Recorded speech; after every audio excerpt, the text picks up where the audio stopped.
आणि आता या बुलेटिनमध्ये बघणार आहोत बातमी 36 जिल्ह्यांची। आषाढ शुद्ध एकादशी निमित्तानं मुख्यमंत्री देवेंद्र फडणवीस आणि त्यांच्या पत्नी अमृता फडणवीस यांच्या हस्ते शासकीय महापूजा पार पडली। यावेळी विठुरायाच्या मनमोहक रूपाची सर्वांनाच भुरळ पडली आहे। नाशिकच्या जातेगावचं उगले दाम्पत्य यंदाचे मानाचे वारकरी ठरलेत। कैलास आणि कल्पना उगलेंचा शासकीय महापूजेत सहभाग होता। मागच्या 12 वर्षांपासून उगले कुटुंब वारीत सहभागी होत आहेत। यावेळी मुख्यमंत्र्यांच्या हस्ते उगले दाम्पत्याचा सत्कार करण्यात आला। पंढरपुरात भाविकांचा महासागर उसळलाय। टाळ मृदंगाच्या गजरात वारकऱ्यांच्या उत्साहाला उधाण आलंय। दर्शनासाठी वारकऱ्यांच्या लांबच लांब रांगा लागल्यात। पाहता श्रीमुख सुखावले सुख, डोळियाची भूक नवजे माझ्या। आषाढी एकादशीच्या निमित्तानं पांडुरंगाची महापूजा संपन्न झालेली आहे। विठुरायाचं साजेरं गोजिरं रूप पाहून सर्वांनाच धन्य झाल्यासारखं वाटतंय। अवघे गरजे पंढरपूर, चालला नामाचा गजर, असा गजर करत वारकरी विठुरायाच्या दर्शनाला पोहोचले। यावेळी आषाढी एकादशी निमित्तानं पांडुरंगाच्या गाभाऱ्यात आकर्षक फुलांचं आणि फळांची सजावट करण्यात आली आहे। आषाढी एकादशीच्या निमित्तानं शेगावात भक्तांची अलोट गर्दी झाली आहे। गजानन महाराजांच्या चरणी लाखो भाविक नतमस्तक झालेत।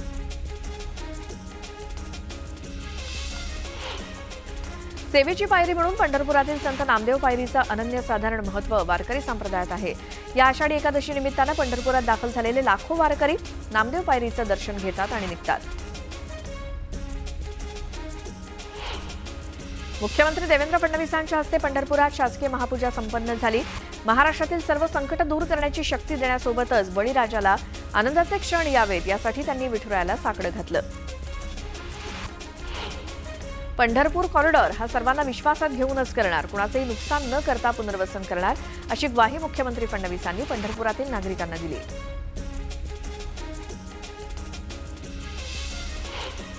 उपमुख्यमंत्री एकनाथ शिंदे यांनी वडाळा इथल्या श्री विठ्ठल मंदिरात आषाढी एकादशी निमित्तानं भगवान विठ्ठल आणि रुक्मिणी मातेचं दर्शन घेतलं।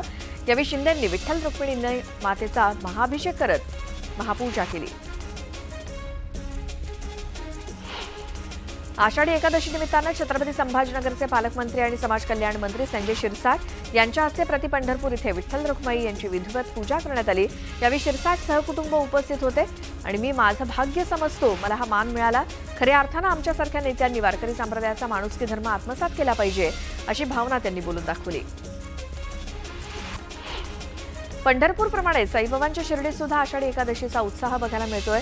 शिर्डी माझे पंढरपूर म्हणत हजारो साई भक्त दर्शनासाठी शिर्डीत दाखल होत आहेत। साईबाबांचं मंदिर आकर्षक फुलांनी सजलं असून साईबाबांना आज कोट्यावधी रुपयांच्या आभूषणांसोबतच तुळशीपत्राची माळ घालण्यात आली आहे।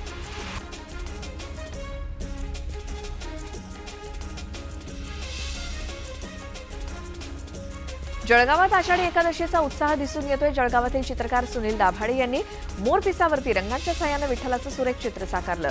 ही अनोखी कलेची पद्धत आणि संकल्पना सर्वांनाच थक्क करणारी ठरली। फक्त 15 मिनिटात हे सूक्ष्म आणि अत्यंत कलात्मक चित्र पूर्ण करण्यात आलं। आषाढी एकादशीच्या निमित्तानं जळगावच्या नवी पेठ इथे राहणाऱ्या रांगोळी कलाकार भारती सपकाळे यांनी आपल्या संकल्पनेत एक अनोखी रांगोळी साकारली। त्यांनी यंदा विटेवरती उभे असलेले विठ्ठल आणि रुक्मिणी यांची सुंदर रांगोळी साकारली आहे। या रांगोळीनं सर्वांचं लक्ष वेधलंय।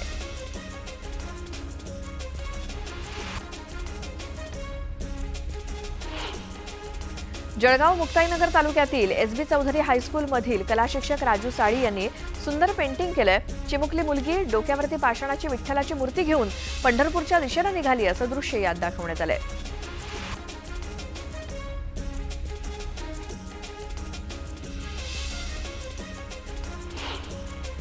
आषाढी एकादशी निमित्तानं चोपड्यातील जिल्हा परिषदेतल्या विद्यार्थ्यांनी विठुरायाची दिंडी काढली। यावेळी पारंपरिक वारकऱ्यांची वेशभूषा करत विद्यार्थी दिंडीमध्ये सहभागी झाले। आषाढी निमित्तानं छत्रपती संभाजीनगरातील मुरमाड जिल्हा परिषद शाळेनं दिंडी काढली। विठ्ठल नामाच्या जयघोषासोबतच शाळाबाह्य मुलांना शाळेत दाखल करून द्यावं यासाठी जनजागृती करण्यात आली। जळगावातील गुढे गावात आषाढी एकादशी निमित्तानं गावातील सर्व शाळेत विद्यार्थ्यांनी पारंपरिक वेशभूषेत दिंडी सोहळ्यात सहभाग घेतला। यावेळी विद्यार्थ्यांची विठ्ठल रुक्मिणीची वेशभूषा करत बैलगाडीतनं मिरवणूक काढण्यात आली।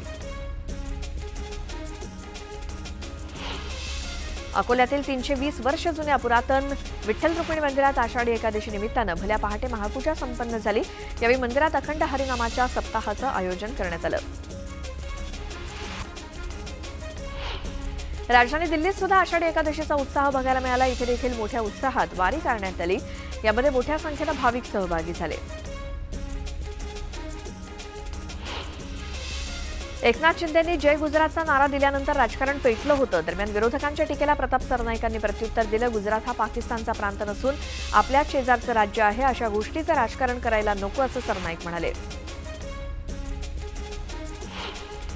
शेतकऱ्याला शेती फायद्याची व्हावी यासाठी उत्पादन खर्च कमी करून उत्पादकता वाढावी असा राज्य सरकारचा प्रयत्न आहे। शेतीच्या क्षेत्रात येत्या 5 वर्षात दरवर्षी 5,000 अशी 25,000 कोटी रुपये गुंतवणूक करण्याचा निर्णय घेण्यात आलाय। यामध्ये ठिबक सिंचन, कृषी यांत्रिकीकरण, शेततळं, पंप इत्यादी देण्यात असल्याचं मुख्यमंत्री देवेंद्र फडणवीस यांनी सांगितलं।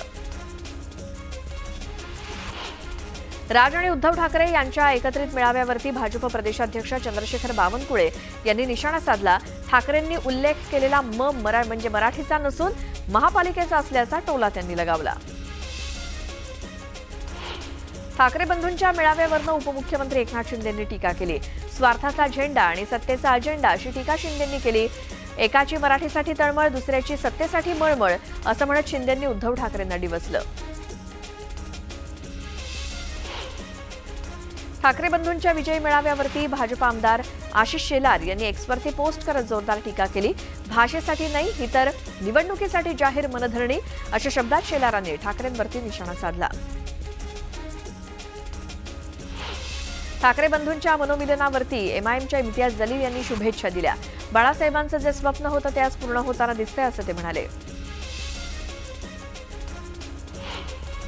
दोन्ही ठाकरेंना एकाच मंचावरती बघून आमच्या डोळ्यांचं पारणं फिटलं अशा शब्दात सुषमा अंधारेंनी प्रतिक्रिया दिली। कधी काळी आम्ही भांडलो, मात्र आज शेजारी बसलो। हे सगळं बघून भाजपचं पित्त खवळलं असेल। आम्ही त्यांच्यासाठी आयुर्वेदिक कार्य पाठवू, काढा पाठवू असा मिश्किल टोला त्यांनी लगावला। शिवसेना उभाटा आणि मनसेच्या विजय मेळाव्यानंतर अरविंद सावंत यांनी प्रतिक्रिया दिली। आज महाराष्ट्रानं आशादायी चित्र पाहिलं।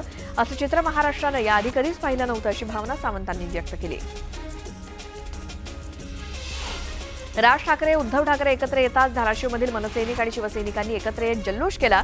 विजय उत्सव मेळाव्यासाठी ठाकरे बंधू एकत्र आल्यामुळे मराठी माणसाला आणि पर्यायानं दोन्ही सैनिकांना बळ मिळालं आणि त्यामुळे याचा उत्सव आम्ही पेढे वाटून आणि छत्रपती शिवाजी महाराजांना हार घालून करत असल्याच्या भावना कार्यकर्त्यांनी व्यक्त केल्या। कोकणामध्ये देखील आनंदोत्सव साजरा करण्यात आला। दोन्ही ठाकरे बंधू एकत्र आल्यानंतर दापोलीमध्ये फटाके फोडण्यात आले। एकमेकांना पेढे भरवून तोंड गोड करण्यात आलं। विशेष म्हणजे उद्धव ठाकरे आणि राज ठाकरे यांच्या कार्यकर्त्यांनी एकत्रित येत विजयी मोर्चा देखील काढला।